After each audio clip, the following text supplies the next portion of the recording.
each one of you who's sitting here on the occasion of the 79th Independence Day of our nation. तो सबसे पहले मैं अपना विचार प्रकट करने से पहले आप सबको मुबारकबाद देना चाहता हूँ हमारे देश के 79th इंडिपेंडेंस डे के अवसर पर, और खास तौर पर जो आपने प्रोग्राम यहाँ पे प्रस्तुत किया है, जिसकी तैयारी की है, उसके ऊपर मैं आप सबको मुबारकबाद देना चाहता हूँ कि बहुत ही ऊंचे दर्जे का आपने प्रोग्राम और बहुत ही बेहतरीन किस्म से इसको पेश किया। चाहे वो हमारे MCs हैं, चाहे जो ग्रुप सॉन्ग के लिए आए थे, ग्रुप डांस के लिए आए थे बच्चे, और आखिर में जो जिन्होंने कविता सुनाई, सभी ने बहुत ही बेहतरीन परफॉर्मेंस दिया। इनके परफॉर्मेंस के पीछे जो इनके अध्यापकगण हैं, उनका जो योगदान है, उसके लिए भी मैं आपको मुबारकबाद देता हूँ और सराहना करता हूँ।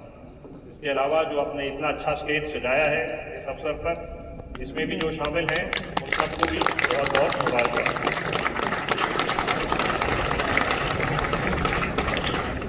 स्वतंत्रता दिवस की अहमियत के बारे में मैं बहुत ज़्यादा नहीं बोलूँगा, क्योंकि इससे पहले हमारे बीच में जो MCs थे और जिन्होंने बोला है, उन्होंने बड़ी बात ही कवर कर दिया है इसके बारे में। लेकिन ये एक अवसर है हमारे, अगर एक सही श्रद्धांजलि देना चाहते हैं हम उन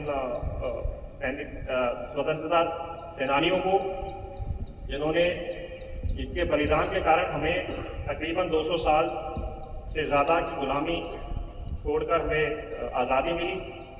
और 1947 के बाद उन अनगिनत सैनिक और नागरिकों के योगदान और बलिदान को भी हमें भूलना नहीं चाहिए, जिन्होंने इस स्वतंत्रता जो हमने हासिल की उसको और मजबूत और समृद्ध बनाया।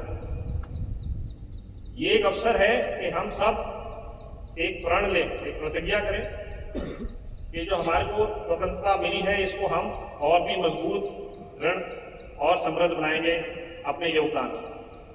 और वो तभी मुमकिन होगा जब आप अपने अपने रोल को भली भांति निभाएंगे। एक प्रतिज्ञा हमारे को लेनी चाहिए इस अवसर पर कि नेशन फर्स्ट, राष्ट्र का हित सर्वोत्तम होना चाहिए। तो अपने व्यक्तिगत हित, अपने पारिवारिक हित, अपने सामाजिक हित, अपने धार्मिक हित से ऊपर आपने रखना है हमेशा राष्ट्र। So your personal benefit, the benefit of your family, of your society, of your community will not take precedence over the benefit and the interest of the nation. हमारे भी बहुत छोटे छोटे बच्चे हैं, इसलिए मैं बहुत बड़ी बातें नहीं बोलूँगा जो कि शायद उनके जहन से ऊपर निकल जाए। पर इतना याद रखिए कि आपने अपनी काबिलियत के ऊपर आपने भरोसा होना चाहिए। और अभी 2025-26 साल जो है वो सैनिक स्कूल झांसी के इतिहास में it's a landmark year in a sense that आपके जो 2019 में पहला बैच आया था वो आज 12वीं क्लास में है, और आज से ठीक 30 दिन बाद उनका NDA की परीक्षा 14 सितंबर। आपके अध्यापकगण और आपका जो एडमिनिस्ट्रेटिव स्टाफ, जिन्होंने आपका रख रखाव सही तरीके से रखा है पिछले इतने साल, और आपके परिवार, आपके माता पिताओं की आपके पर बहुत आशाएं हैं। अगले जो 30 दिन हैं उसमें आप मेहनत कीजिए और इस एग्ज़ाम को, इस परीक्षा को अपने बेस्ट परफॉर्मेंस देना है। कोशिश कीजिए कि आप पहले इसमें इसको क्लियर करें, क्योंकि जो आप सेट करेंगे, मापदंड रखेंगे, the standard that you create for the rest of the batches to follow behind you, will give them confidence that we can also crack this exam. So it is very important for the class, the senior most batch today amongst us who are sitting, that you put in your best, because you will set a trend. आपने एक trend set कर देंगे जिससे कि आपके जो आने वाले बैचेस को भी इस बात में विश्वास होगा कि हम भी क्रैक कर सकते हैं।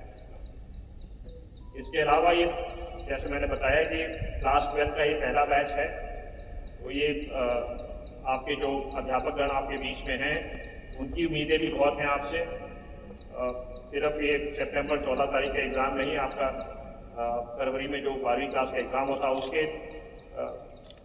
परिणाम के आधार के ऊपर ही आपको एसएसबी में बुलाया जाता है। कई एंट्रियाँ ऐसे होती हैं जिसके, और मुझे यकीन है कि वो जो बेसिक मिनिमम स्टैंडर्ड है वो आप सब पास कर सकते हैं, क्योंकि मैं सुनता रहता हूँ आपने एक कीर्तिमान हासिल किया था क्लास 10वीं में, जो आपका जो